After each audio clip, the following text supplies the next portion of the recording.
Bismillahirrahmanirrahim. Assalamualaikum warahmatullahi wabarakatuh. Halo teman-teman semua, apa kabar? Semoga di bulan Ramadan yang penuh barokah ini kita semua senantiasa diberikan kesehatan menuju hari kemenangan. Baiklah, kembali lagi bersama saya Nazira, tentunya di channel YouTube saya. Dan di video channel YouTube kedua saya akan mempresentasikan materi yang berjudul tentang penulisan ilmiah. Nah, teman-teman, sebelum kita lanjut ke materi penulisan ilmiah, kita harus tahu dulu apa itu pengertian penulisan. Penulisan adalah penyusunan naskah buku melalui bahasa tulisan atau bahasa gambar. Penulisan juga dapat diartikan sebagai cara atau proses menulis menyampaikan gagasan atau pesan oleh penulis kepada pembaca dalam bentuk karya tulis. Nah, kalian bisa lihat di belakang saya, itu ada pengertian penulisan ilmiah. Penulisan ilmiah merupakan kegiatan menulis yang isi tulisannya didasari oleh penalaran, menggunakan logika, dan dapat diverifikasi kebenaran isinya. Tujuan penulisan ilmiah adalah untuk menyampaikan ide atau gagasan melalui prosedur ilmiah. Penulisan ilmiah tentunya menghasilkan sebuah karya tulis ilmiah. Nah, adapun menurut Munawar Syamsuddin, penulisan ilmiah merupakan sebuah naskah yang membahas suatu masalah tertentu atas dasar konsepsi ilmiah, dengan memilih metode tertentu dari presentasi secara keseluruhan pada teratur dan konsisten. Sistematika penulisan karya ilmiah bersantun bahasa dan isinya dapat dipertanggungjawabkan keilmiahannya. Jadi penulisan ilmiah ini adalah penulisan yang dilakukan dengan cara prosedur ilmiah, sehingga isi dari penulisan tersebut dapat dipertanggungjawabkan. Nah, baiklah teman-teman, setelah kita mengetahui pengertian dari penulisan dan pengertian penulisan ilmiah, kita juga harus tahu sistematika penulisan karya ilmiah. Apa aja sih sistematika dari penulisan karya ilmiah? Yang pertama, itu ada pendahuluan. Nah, pendahuluan ini berisi latar belakang tentang penulisan, rumusan masalah, tujuan, dan manfaat dari penulisan tersebut. Sistematika penulisan karya ilmiah yang kedua, yaitu ada kerangka teori. Kerangka teori ini menjelaskan tentang teori-teori yang menjadi landasan penulis melakukan penelitian. Pada penulisan karya ilmiah, umumnya memuat kerangka berpikir, kerangka teoritis, kajian pustaka, dan hipotesis penelitian. Dan yang ketiga, itu ada metodologi penelitian. Pada bagian ini, penulis menjelaskan metode yang digunakannya dalam penelitian, yakni meliputi metode penelitian, tempat dan waktu penelitian, jenis penelitian, dan teknik analisis dari pengumpulan data. Sistematika yang keempat, yakni pembahasan. Bagian pembahasan ini menjadi inti dari sebuah karya ilmiah, karena pada bagian ini penulis memaparkan hasil dari proses penelitiannya dengan rincian.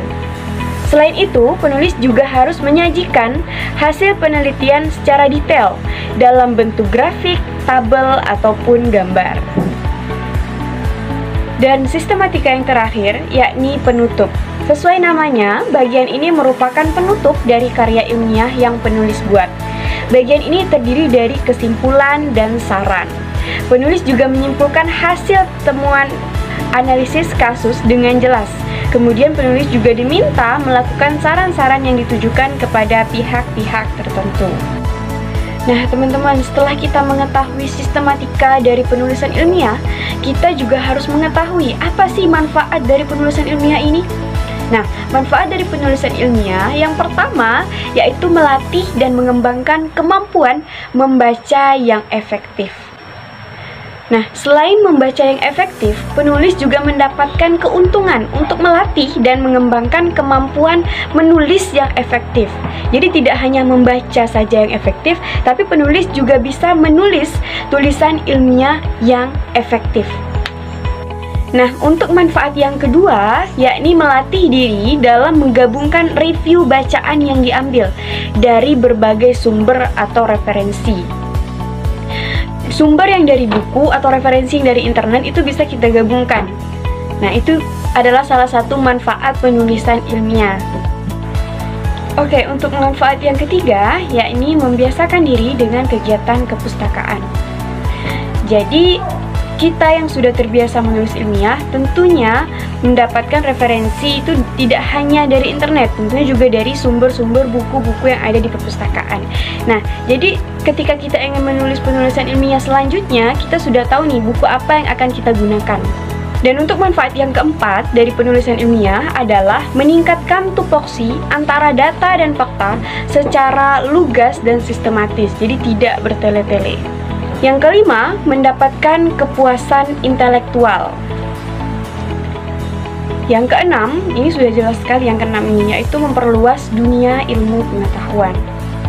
Nah, selanjutnya yang ketujuh, manfaat dari penulisan ilmiah ini adalah karya bersifat abadi. Kenapa? Karena karya ilmiah yang telah kita tulis dan telah kita publish, telah kita posting, itu akan terus ada sampai kapanpun. Nah, untuk yang terakhir, yang nomor 8, yaitu sebagai rujukan untuk bahan penelitian selanjutnya. Jadi kita sudah punya bahan materi penelitian untuk tulisan-tulisan ilmiah kita selanjutnya. Sebelum kita melakukan penulisan ilmiah, tentunya kita harus melakukan penelitian. Etika penelitian adalah acuan moral bagi peneliti dalam melaksanakan penelitian untuk pengembangan ilmu pengetahuan dan teknologi bagi kemanusiaan. Ini menjadi suatu bentuk pengabdian dan tanggung jawab sosial, serta ketakwaan kepada Tuhan Yang Maha Esa. Etika penelitian ini berkaitan dengan beberapa norma. Yang pertama, yaitu norma sopan santun, yang memperhatikan konvensi dan kebiasaan dalam tatanan di masyarakat. Nah, yang kedua, ada norma hukum mengenai pengenaan sanksi ketika terjadi pelanggaran. Jadi tidak sembarangan ketika kita ingin melakukan penelitian. Norma sopan santun dan norma hukum. Jadi ketika kita melakukan pelanggaran, kita akan dikenakan sanksi. Dan yang ketiga, ada norma moral yang meliputi itikat dan kesadaran yang baik dan jujur dalam penelitian. Nah, tentunya teman-teman bertanya-tanya kenapa ada etika dalam penelitian. Apa sih tujuan dari etika penelitian ini? Nah, di sini sudah dijelaskan di belakang saya. Tujuan dari etika penelitian, yakni mengatur perbuatan manusia, apa yang boleh dan tidak boleh dilakukannya. Nah, yang kedua, membentengi manusia dari upaya melanggar disiplin aturan yang berlaku. Jadi tidak semena-mena dalam melakukan penelitian. Yang ketiga, memotivasi manusia untuk melakukan perbuatan yang benar dan menghindari dari perbuatan yang salah. Dan yang terakhir, yaitu menumbuhkan kesadaran kepada manusia akan makna perbuatannya dan konsekuensi akibat dari apa yang telah diperbuatnya. Nah, selanjutnya yaitu kode etik dari penelitian. Jadi dalam kode etik penelitian terdapat 3 kode. Yang pertama, kode penelitian membaktikan diri pada pencarian kebenaran ilmiah untuk memajukan ilmu pengetahuan, menemukan teknologi, dan menghasilkan inovasi bagi peningkatan peradaban dan kesejahteraan manusia. Kode etik yang kedua, yaitu peneliti melakukan kegiatannya dalam cakupan dan batasan yang diperkenankan oleh hukum yang berlaku, bertindak dengan mendahulukan kepentingan dan keselamatan semua pihak yang terkait dengan penelitiannya, berlandaskan tujuan mulia berupa penegakan hak-hak asasi manusia dengan kebebasan-kebebasan mendasarnya. Dan untuk kode yang ketiga, yakni peneliti mengelola sumber daya keilmuan dengan penuh rasa tanggung jawab, terutama dalam pemanfaatannya, dan mensyukuri nikmat anugerah tersedianya sumber keilmuan baginya. Jadi tidak sembarangan untuk kita melakukan penelitian untuk membuat suatu karya ilmiah. Dalam suatu karya ilmiah itu memiliki kode etik dalam penelitiannya. Nah, selanjutnya masalah etika dan hukum. Etika penelitian berkaitan dengan beberapa norma seperti yang sudah kita paparkan sebelumnya, sedangkan hukum adalah kumpulan peraturan yang terdiri atas norma dan sanksi-sanksi. Etika menjadi sumber dari hukum. Orang yang melakukan pelanggaran etika belum tentu melanggar hukum. Tetapi orang yang melanggar hukum pasti melanggar etika. Karena hukum dibuat berdasarkan atas kesalahan atau pelanggaran-pelanggaran etika yang dilakukan di masyarakat. Hukum yang baik adalah hukum yang tidak mengabaikan etika. Pengabaian etika dalam pembentukan hukum, maka potensi akan timbul masalah menjadi sangat besar karena tidak ada hukum ketika kita melakukan pelanggaran etika. Tapi ketika sudah ada hukum ketika melakukan pelanggaran etika, itu tidak akan menimbulkan masalah yang besar. Nah, ini ada contoh pelanggaran dari etika penelitian, yaitu pengubahan atau manipulasi data atau informasi, penyalahgunaan data atau informasi, pengakuan dan penggunaan data atau informasi tanpa izin, publikasi hasil penelitian penugasan tanpa izin, tidak merahasiakan sumber data yang semestinya dirahasiakan. Jadi tidak semua data itu harus dipaparkan dalam sebuah karya ilmiah. Ada beberapa data yang harus dirahasiakan. Tidak menghormati responden. Dan yang terakhir, tidak menyusun laporan hasil penelitian. Nah, itu adalah contoh-contoh dari pelanggaran etika penelitian. Nah, pastikan ketika kita ingin memulai menulis suatu karya ilmiah, kita sudah tahu norma apa saja yang berlaku di penulisan ilmiah. Baiklah, dalam suatu penulisan karya ilmiah, tentunya kita sebagai penulis harus mencari referensi yang tepat dari suatu penulisan ilmiah ataupun penelitian akan kita lakukan. Nah, yang pertama yaitu gunakan platform pencarian referensi seperti Google Scholar atau Microsoft Academic Search. Ini sangat berguna untuk mencari berbagai jenis referensi karya ilmiah. Yang kedua yaitu cari di berbagai database referensi seperti ProQuest dan JSTOR menyediakan berbagai macam karya ilmiah yang tersedia secara gratis dan ada juga yang berbayar.